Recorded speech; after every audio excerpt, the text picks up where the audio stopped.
I'm very happy today to introduce Nicolas Perrin-Gilbert, Gilbert Perrin. I would say those are inverted. And Nicolas is a CNRS researcher from 2013, and he works on learning algorithms specifically in robotics, and particularly focus on reinforcement learning aspects, and a lot about motion and robotics for motion. He also started new projects related to oncogenomics, and he will present some of those today. So welcome, Nicolas. I'll let you continue and introduce yourself. Hey, hi everyone. Thank you for having me today. I'm very happy to talk here. And so I'll jump directly in the presentation. Today I will try to give a brief overview of mainly two things, or three.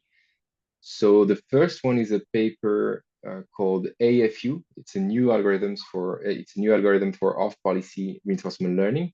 I will not give the details, but explain why we are trying to do that and what it solves and why we're continuing in this direction. And then I will present two tools. One which is not related, but it's another project of mine, which is a collaboration between ISIR, our robotics lab, and the Curie Institute for work on interactive exploration and analysis of omics data. Omics data are basically the most popular ones are RNA sequencing data. So it's usually huge amounts of data that are processed every day in biology, and for which you need methods to process this efficiently and visually as well. In our case, I will also present very briefly a library that I'm developing on both online and offline of policy reinforcement learning. So I'll start directly by sharing the slide, and I will start with AFU, which is related to off-policy reinforcement learning. So I will start with, do you see the slide here? Yes. Yeah. So first of all, so this work is related to trying to improve off-policy reinforcement learning. And actually, off-policy reinforcement learning is very important in the case of robotics, because very often in robotics, we do not have a lot of data. So if our goal is to train some policy online, that means having a robot and making, well, we call it in R, we call it episodes, but in fact, it's just making the robot interact with the world. So you want to make the robot interact with the world, gather the data, and then learn from this data. If you do that, you cannot be very data hungry, as most methods are. So you need reinforcement learning algorithms that are quite sample efficient, that can run well without tons and tons of data. And that's where off-policy reinforcement learning algorithms are really interesting, because they are training a policy, but their off-policiness, what it means is that they are able to improve from data that doesn't come from the current policy.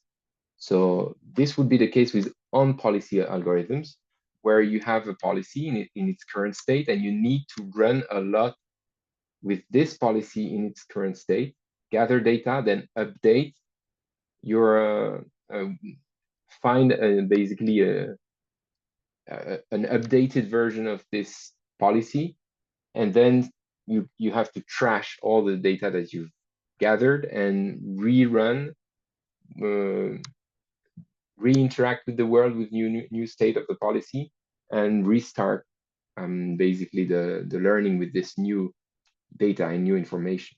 And you have to forget about all these the previous versions of your policy and the data that was collected with those previous versions. But with off policy, you can take back all the data that was accumulated with the previous versions of the policy. It doesn't have to be the current one, and you can still learn from it and make your algorithm, make your policy improve, basically.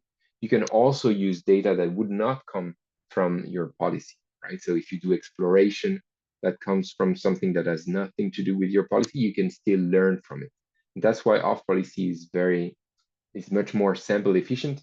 It's not always easier. There are reasons for it to be a little bit less stable than on policy reinforcement learning, but still, since it's very sample efficient, it's really interesting to go in this direction for robotics. And that's what we're trying to do. But robotics has also another property, which is that it is typically continuous action spaces, right? So if you have a robot with several actuators, you typically can send floats, right, as inputs. You can choose, well, if you normalize for one motor, you can choose to send some current value between -1 and 1. And this continuity, the fact that it's not just go up, go down, go left, go right, you have to find a precise value for a given task and at a given moment, is making things a bit more difficult than a discrete case, especially for off-policy algorithms. Why? It is due to the equation that you see here. So this equation comes from the famous Q-learning algorithm.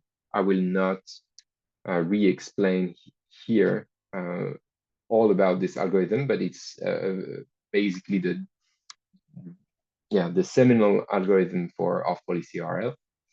And in it, there is this equation where you see, I have to move this. I don't know if you see all the slides.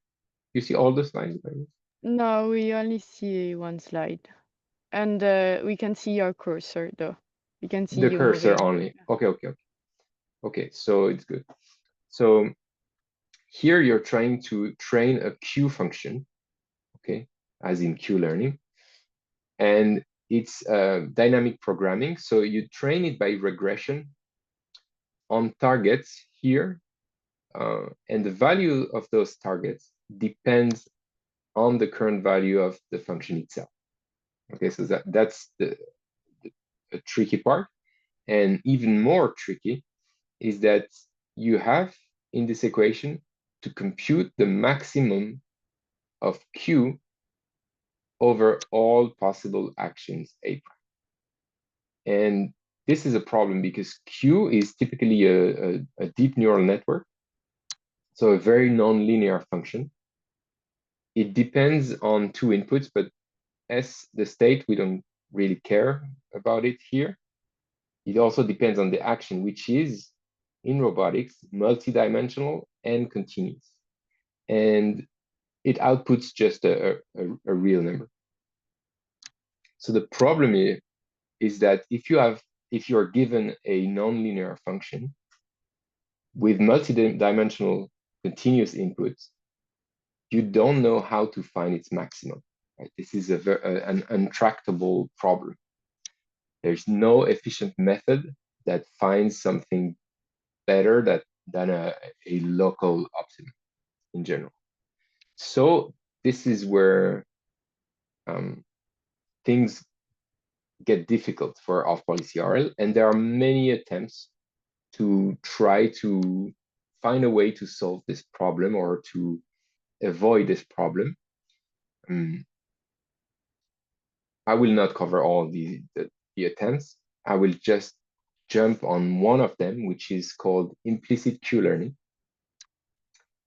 And it's been a very effective, efficient, and state-of-the-art algorithm in offline RL. Again, I have to define what offline RL is. Offline RL is when you're training a policy, but you cannot interact anymore with your environment.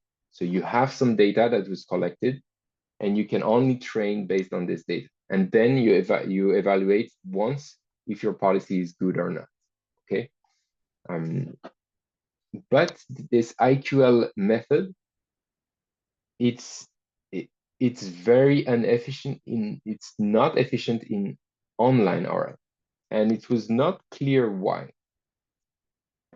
So I will explain why, and it has something to do with this new AFU algorithm, which is a solution, I think, for it. And we show that AFU is basically an updated version of IQL that is both efficient offline and online. So the purpose of AFU is to show that these methods that are basically variants of IQL, which were only targeting on offline RL up to now, it can actually be modified to tackle online RL. So how does IQL work? Here's the idea. So this is this line here represents the function that you want to maximize. So you want to compute its maximum, which is here. And this is really, really hard. So in IQL, what the author said, so the author is Kostrikov, basically they said they thought that we can ignore this function because we know that it's been trained on some targets that we have, right? We can look at the targets because this function is trained by regression. So here, these points are the targets. So instead of finding the maximum of the function, which is here the nonlinear version, we can look at the targets as basically a point cloud and try to find a maximum of an estimation of the maximum of this point cloud. If this point cloud was representative of some stochastic variable. So how they do that is with something called expectile regression.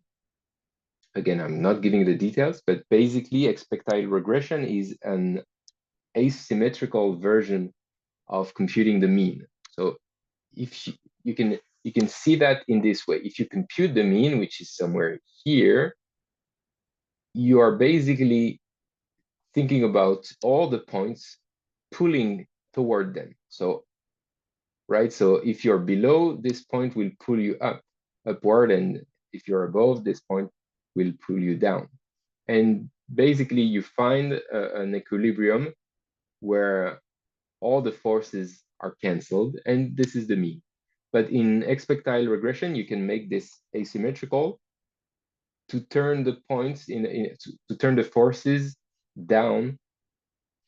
Basically, you will only get a fraction of the force when you pull down, and the whole force when you pull up. Okay. So since you only have a fraction of the force when you pull down, the equilibrium will be much higher, right? Because you need much more points that pull down in order to balance for the few points that are above. This is like an intuition of what's happening with expectile regression. And so if you choose this asymmetrical factor well, you end up with some estimation of the maximum of those points. And this is how IQL works. It replaces the computation of the max by the estimation of the maximum based on the targets. And so I'll directly tell you why it only works in offline RL and not in online RL. The reason is that in online RL, you need this estimate to be both very quickly converging and also very precise, both at the same time. But in IQL, you can only be either very precise and very slow, or very fast, but not very precise. The reason is that, let's imagine that you're trying to be, say, very precise. So you want to precisely estimate the true maximum that your function is gonna be due to these targets. So it's going to be somewhere here, right? And to do that, you will make the loss very, very asymmetric. That means that the force, again, I'll keep this analogy of forces, the forces of each point that pulls down is very, very, very small. okay? So if these forces are very, very, very small, that means that if at some point, for some reason, you have an overestimation, so imagine the blue line is here, so you're estimating the maximum here, you're overestimating, then you will only have very small forces. So it will take a lot of time for the correction to happen, right? So your function will go down your maximum will go down very slowly. And this in online RL is very bad. Recall that you have the function itself in the targets. That means that basically every time you update, so you're using this equation, you are updating the function q, and as a result, you will be updating the targets. So sometimes the targets will change by going down, okay? So that means you suddenly become an overestimation, and you have to correct quickly because overestimation bias in reinforcement learning is really a cause of trouble. It makes you diverge. So you have to be able to correct that very fast. But if you want to correct that very fast, you have to make these forces slightly big again. And to do that, you cannot stay with a very asymmetric, so with a very high expectile, right? So you cannot take a 0.99 expectile when you're using IQL online. But the problem is that if you're doing that, now you're not precise anymore. And so here you will have a bad estimate of this maximum, and it will turn out in a poor Q function. And so you will learn something, it will be stable, but it will not be good, and your policy will not be very efficient at accumulating reward. All right, so that's the reason why IQL is not working directly in online RL, but so, well, with AFU, we're directly trying to solve that. I will not explain the details, but what we effectively do is that we're using adaptive regularization in order to be both fast and precise. And the way we do that, yeah, I'll pass that because I don't really have time. But the way we do that is by computing the error between our current Q function and the targets. And depending on the L1 norm of this error,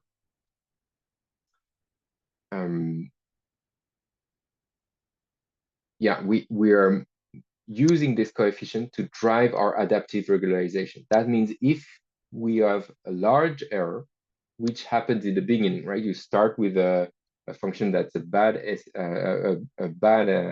that has not converged, so it's a bad fit for the points. So the error is large. When the error is large, we are not precise, but we are really fast at correcting.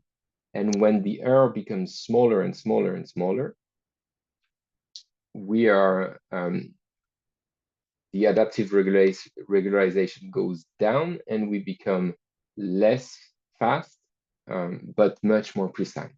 So we're trying to have the best of both worlds, and we keep the same efficiency in offline RL, but we can see that actually we are much better in online RL results. And I will show also some other aspect of our method, which is that we are much more robust to the parameters that we are using. So AFU uses one parameter here, rho, but you can see that for large variations of this parameter, you're always estimating you're really close to the true maximum, even though some very small values here give you some overestimation.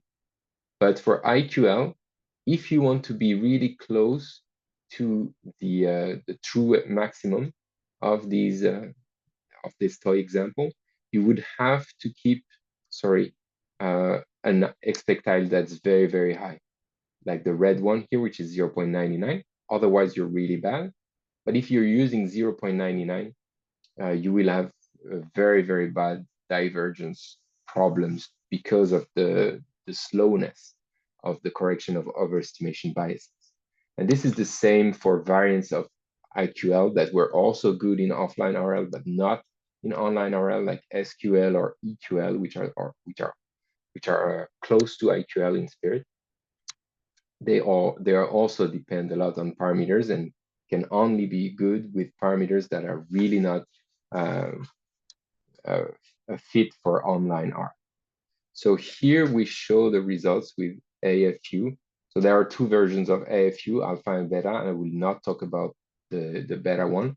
But what we can see is that we compare it on a benchmark on to SAC and TD3, and we roughly have the same kind of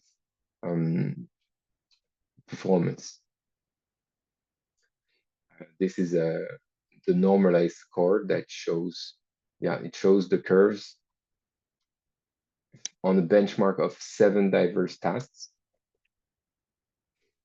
And it's true, so SAC and TD3 are the most used of policy algorithms. It's true that there are algorithms that are better, but it's mostly SAC or TD3 plus tricks. And we didn't try to implement AFU plus tricks. We wanted to compare it to, in a bare version, to the basic versions of the state-of-the-art algorithms. So that's our result. And I will skip here. I can show more later if there are questions. And now I'd like to maybe switch topic if I have some time, or it is Yes. already. Yeah. Take if you maybe we can, since you have two different topics, we can ask if there are some quick Oh yeah, we questions. can, or we can do it in two completely different parts if you want. Although Uh, maybe what I should do, if you want, is show the tool that's related with RL very briefly. Then we stop there. We ask for questions, and later I'll give a presentation of Yomix, the tool with Curie Institute. yes. You want? Yes. Yeah. So I can just mention one thing. I will share my screen again. Yeah, this is it. It will be very fast. I will just give you a teaser. So I am currently developing a library for offline and online off-policy reinforcement learning, which is called O3P. This is the address. It's on my GitHub, which is Perrin-ISIR.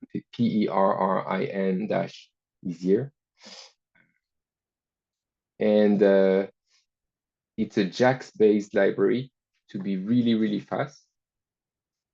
And so there is something that is not used a lot in reinforcement learning libraries. It's the fact that so JAX is really good at accelerating computations compared to Torch, for example, or TensorFlow on even basic GPUs. So this is my, I will show an example with my laptop, which has a quite old GPU. And so one interesting thing is that so JAX can do just-in-time compiling. So it compiles the graph and uses XLA, so acceleration on the hardware, to have a fixed computation graph and iterate really quickly in your main loop. And usually in online RL, you basically have to do just a training loop on the GPU. Although it's true that if you have, and this is done a lot now, if you're doing something in simulation and you have your simulator that's also on GPU, you can put everything in the same loop and then you go really, really, really fast. But here we can suppose that this is not the majority of cases. Often you have either a simulator that's custom or let's say at least a system that for which you cannot do episodes on GPU. And in that case, you have a good acceleration with JAX. And indeed, it's the case in O3P for online algorithm. But in offline RL, since you're not interacting, you can put all the data first on the GPU and then be really, really fast in your iterations. And so O3P tries to do this. So it's the same structure for online and offline RL. And you get some acceleration both on offline and online RL, but it will be more spectacular in offline. And so I will show you what I'm talking about. I'll share my screen. So again, this is on laptop. And so here I'm executing. Do you see the execution? I think we can see only the terminal, right? Yeah, you can see only the terminal. And so there are lots of warnings. Be aware that it's very in progress. So it's the start for me. I have a previous library and I'm refactoring everything to put in O3P. But so if you have questions, I can already, or if you want to use it and you want some feature, I can already reply and take it into account. But yeah, there will be some changes in the next few weeks. And one thing here you can see the speed, because as I was talking, we've already done 50,000 iterations, so 50,000 gradient descent on a problem that's half cheetah. Half cheetah is a Mujoko benchmark, Mujoko environment that's very famous. And yeah, so in total here, we're using IQL, and you can see, so the policy is not so great yet, but it will quickly improve. The maximum score of an episode inside the data that's used in this offline order problem is 14,000. Right now we are 3,000, but it will go up. And you will see that maybe I will not show it until the end, but overall it just takes between 3 and 4 minutes to do 1 million gradient steps.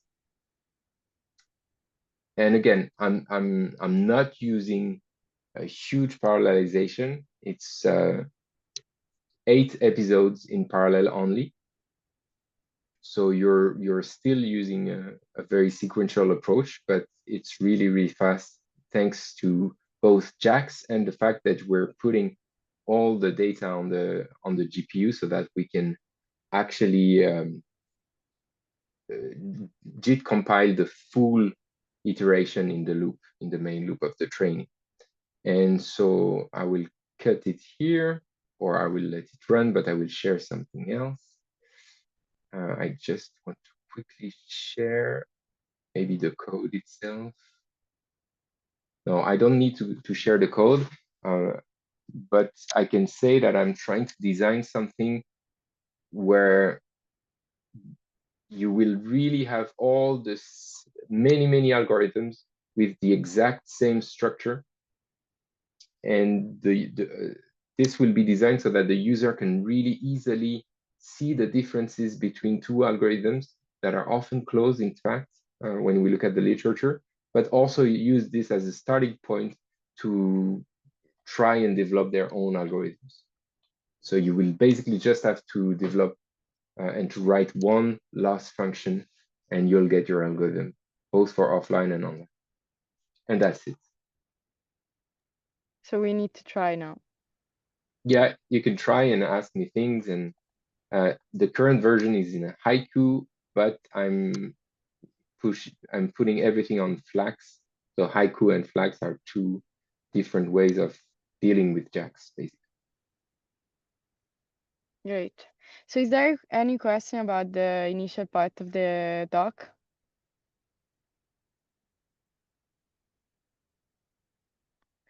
Okay, usually it's the first one is always a bit tricky. So you showed some plots, and there was one in which your approach was performing best with respect to the others, but then at the very end, it seems to diverge.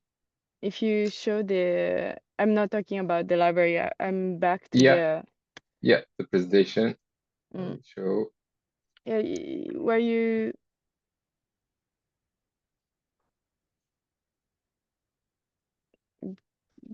Where was it? Before, like there. So Yeah. here it seems that at the end, the when you have as a parameter 0.05, you're always good till this divergence like this. Why is this like this? Where is it going? Yeah, this is I don't think you can have a general rule based on this error, but what I did is that I fixed the number of gradient iteration to 3000 for this problem. So I said, let's do 3000 iteration of gradient descent. And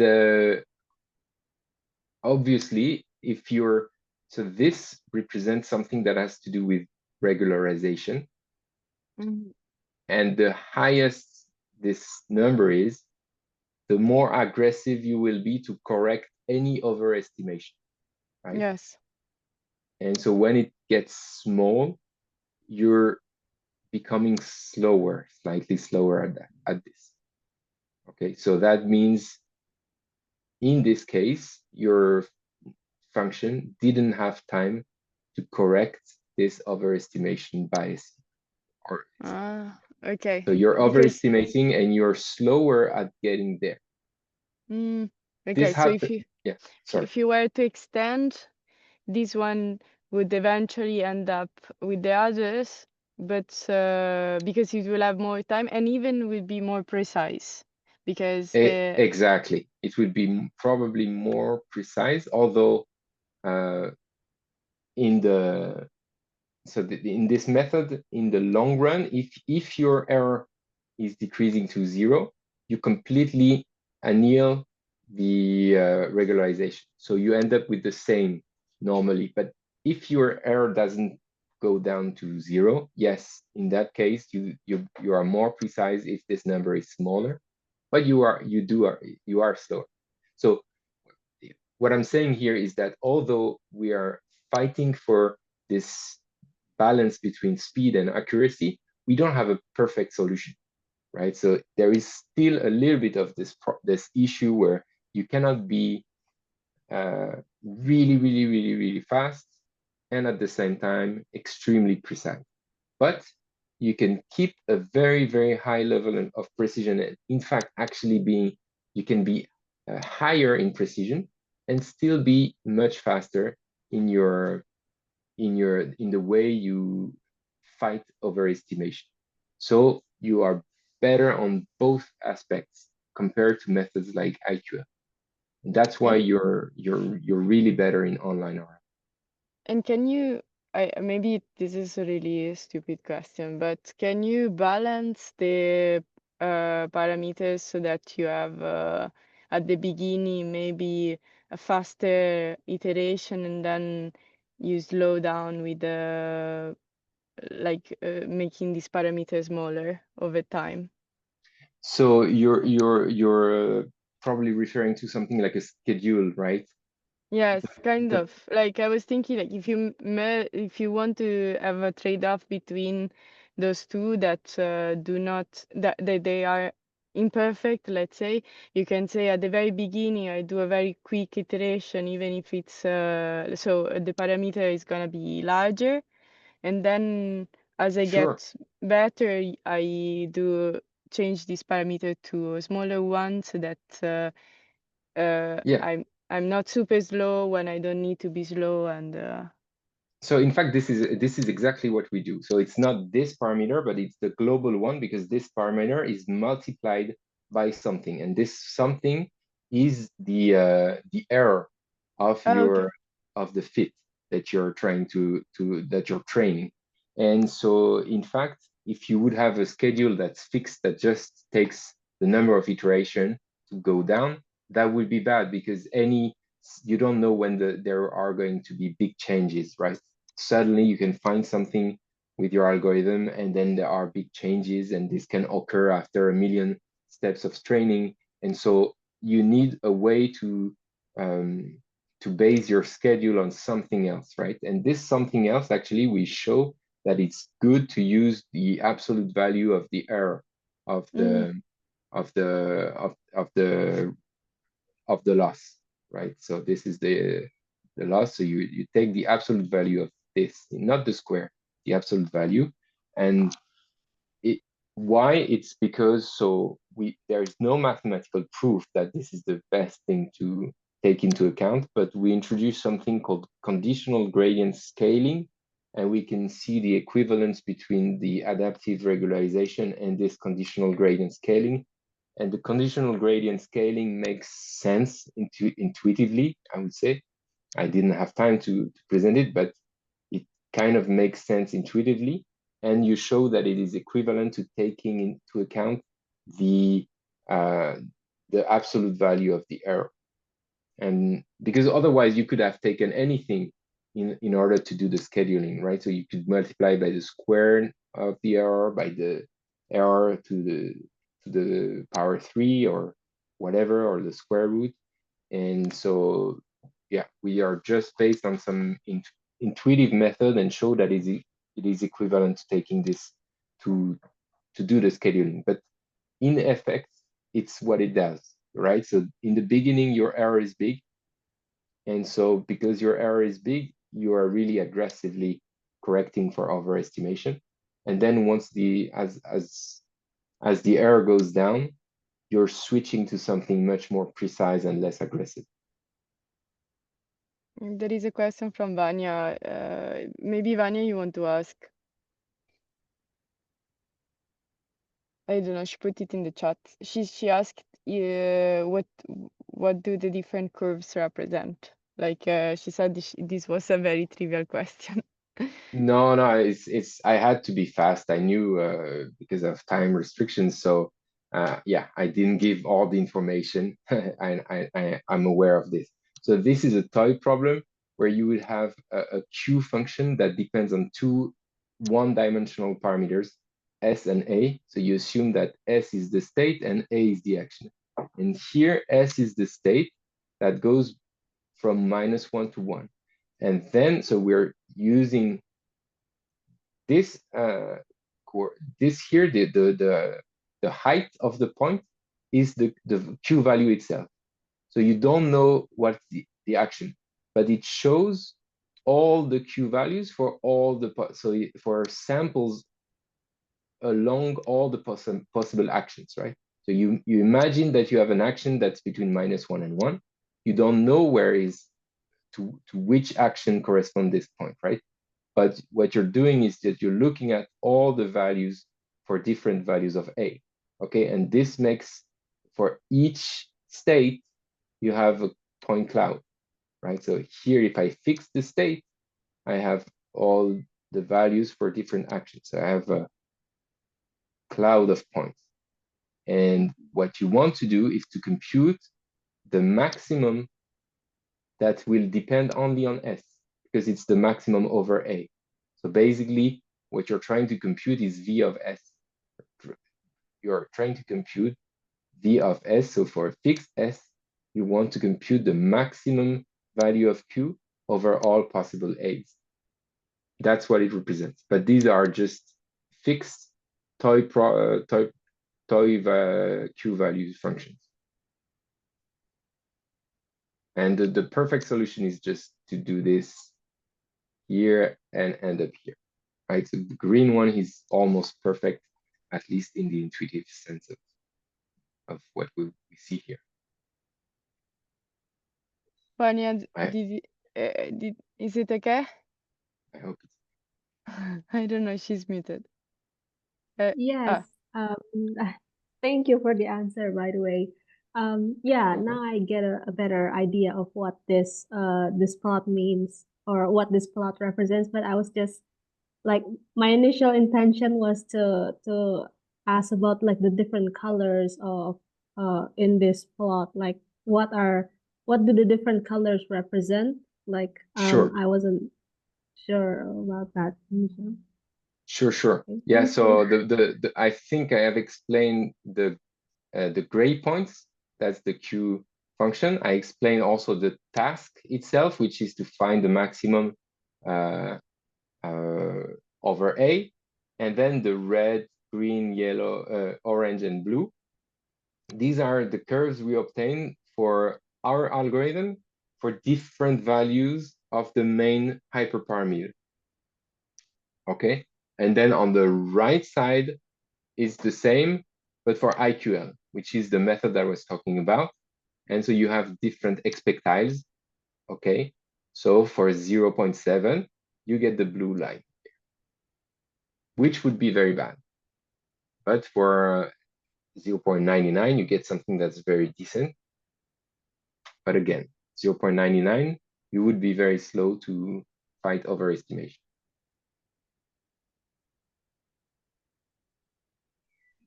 Okay, I think we have last 10 minutes, and we would like to hear about your other project. Maybe you can give some space to that.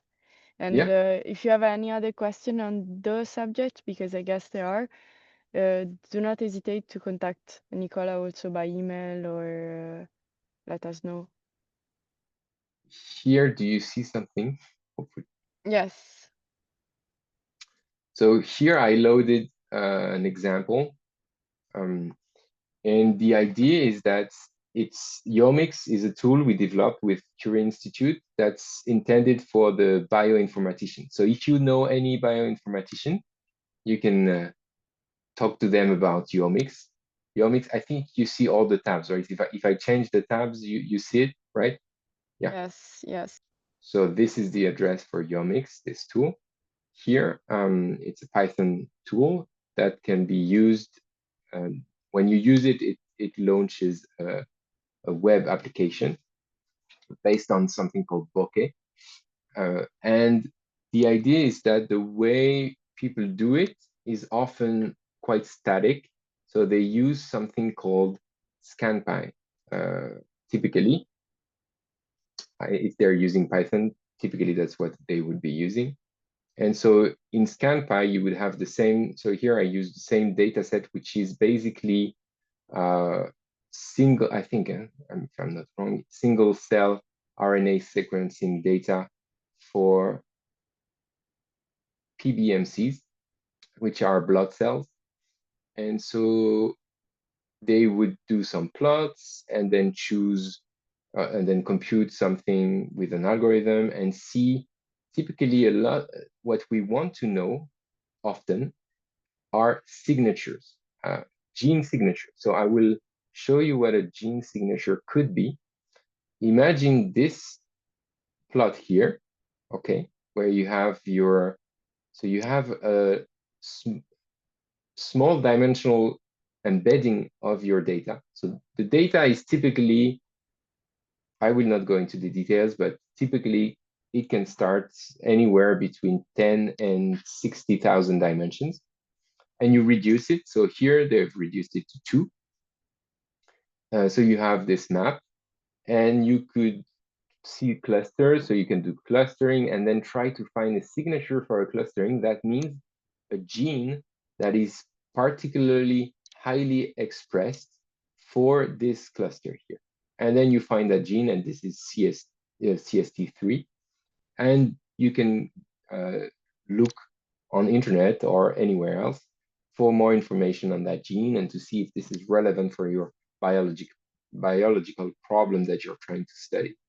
But this is something that bioinformaticians tend to do very routinely in hospitals because we are starting an era of omics as a routine for patients. So patients, for example, Curie is interested in patients with cancer, and it's not the case that every patient is sequenced, but it will probably be the case because if you have a biopsy and then you sequence this biopsy, you get much more information than what you traditionally have with just the anatomopathologist.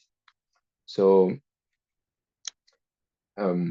so yeah, it's something that's becoming more routinely done every day.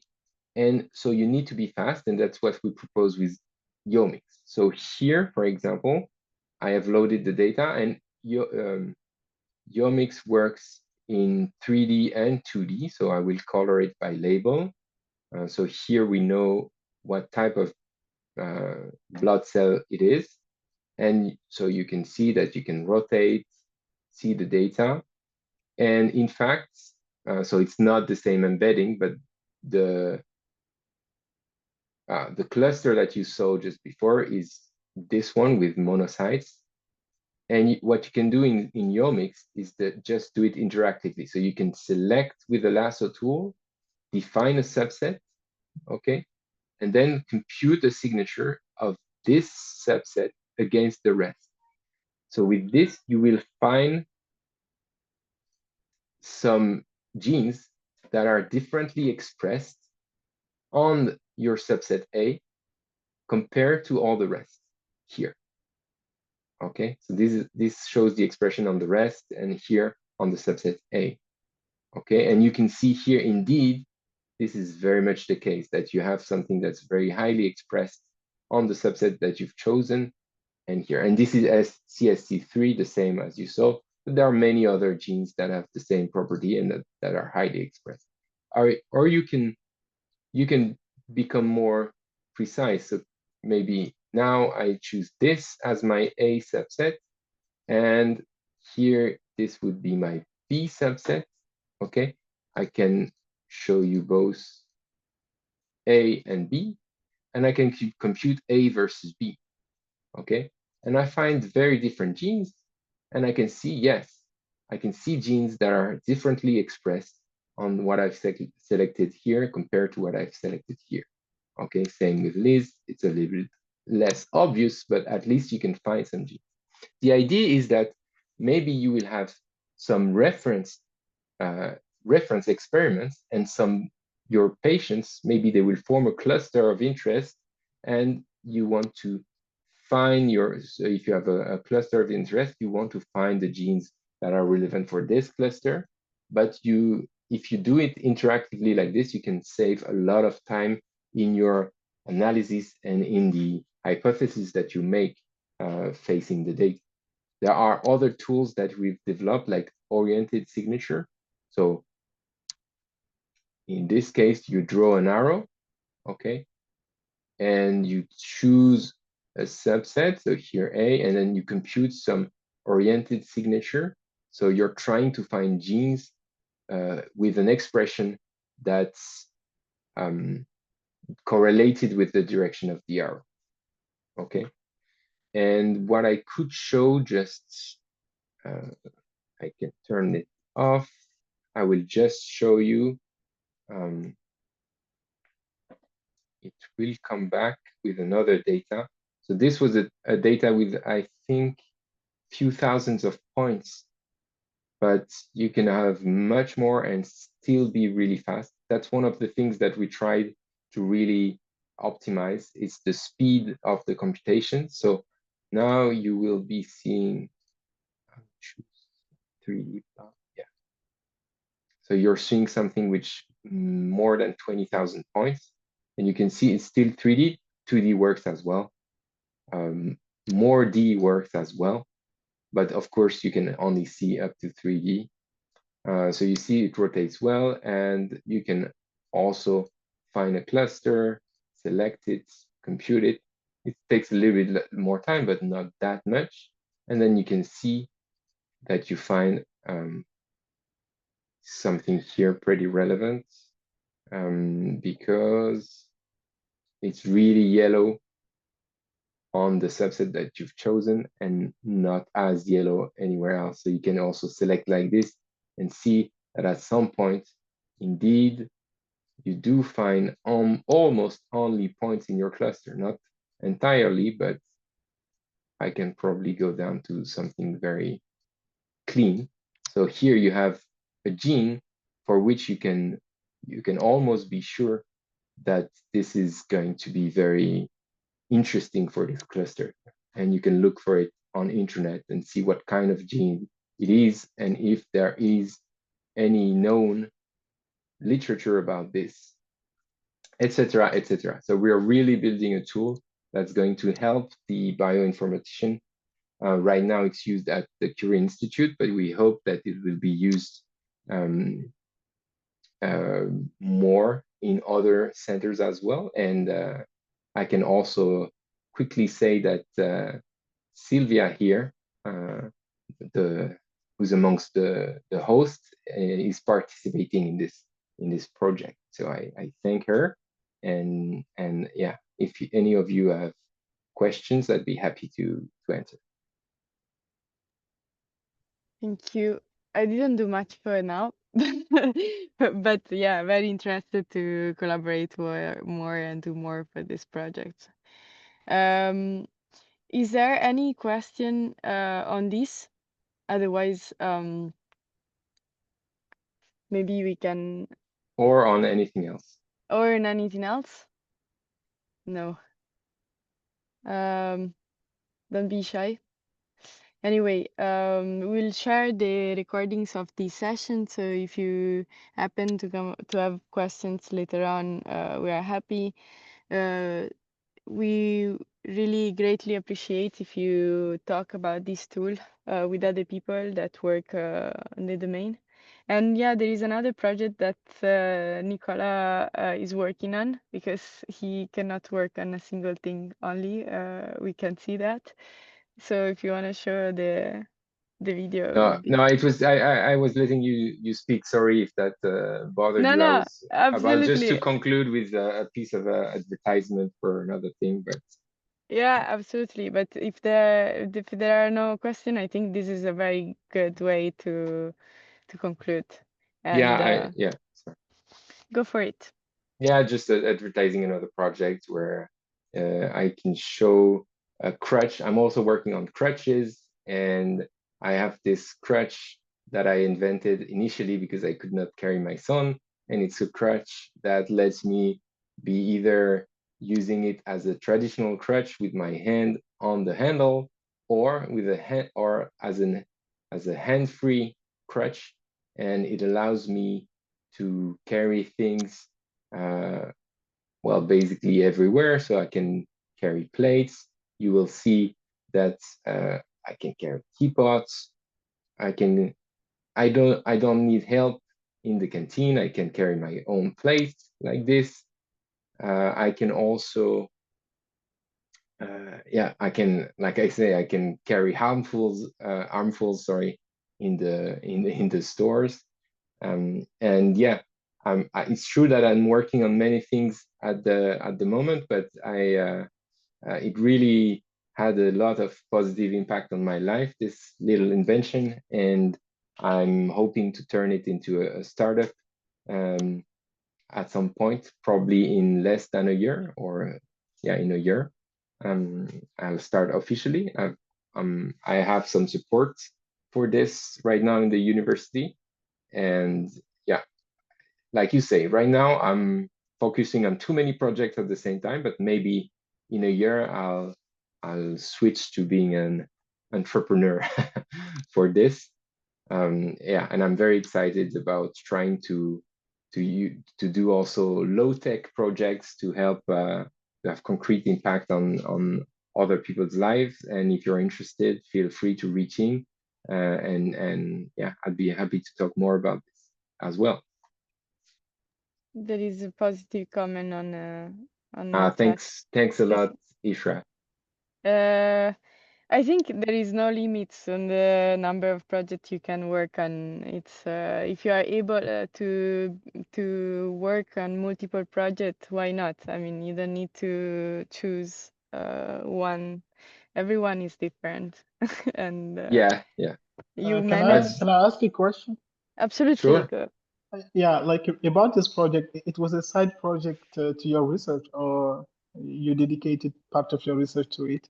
No, I dedicated part of my research to it, and I still do. And in fact, it's I could talk more, and obviously I don't have time. But it started as a robotics project, and I can, maybe it's a good way to conclude, because this was a very particular project for me. So I have maybe this issue that I don't know, you probably are roboticists in the audience. Maybe you have the same problem as me. We love technology, right? And so I had this problem that I could not carry my son, or I could not carry things around because I was walking with crutches. And I obviously wanted to build robotic crutches, right? I would have them around my waist, and they would follow me everywhere, and they would know, and they would guess my intention, and they would walk before I walk, etc., etc. And so I worked a bit. I managed to get money for a collaboration on this, and I tried some prototypes, but I was also the end user in this case. And as the end user, I really wanted something that I would use in my everyday life. And the problem is that I quickly saw that with the prototypes, they would be too big. They would be very, I don't know the English word, stigmatizing, probably. I don't know if that exists, but that means that people would look at me a lot more weirdly if I had something big around me all the time. It would not be convenient when I sit down, when I'm in small spaces. I would have to recharge the batteries. It would probably make noise, and it was cutting my breathing as well. So I very quickly changed the project into something that was actually completely passive, and it doesn't free all my arms like I intended at first, but it's a much better compromise for me.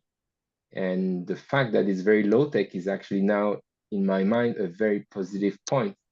And it's interesting that in this collaboration that is initially a classical research for robotics collaboration, well, it doesn't fit well that there are no motors in what I designed at the end, right? So because it's not robotics anymore, but I find it more useful. So I'm happier about it, but it's less research in form. And so I'm working on other crutches that do have motors in them so that I can continue this research project as well. But I think it can be an interesting thing to say that as roboticists, we also want to solve real concrete problems, and we have to balance that with our love for technology itself, right? I think it's much easier for researchers, because for pure research, it's okay, right? To just do something, and you do something because you're interested in it, and it can be as technological as you want. But if you go a little bit more closer to the dark side of engineering and you're trying to actually solve a problem, then you have a very quickly conflicts with your love for technology and maybe the more pragmatic solution. And I ended up with this more pragmatic solution. And yeah, I think it's an interesting story, at least for me. Yeah, thank you. It's a very practical tool. Yeah. It is indeed. So thanks everyone for joining today. There are few people writing thanks messages also in the chat. Inji is thanking you, saying that Yomix is a really cool tool. I don't know if she's still here. And then Ishrat as well. Okay, so thanks everyone, and thanks again, Nicolas.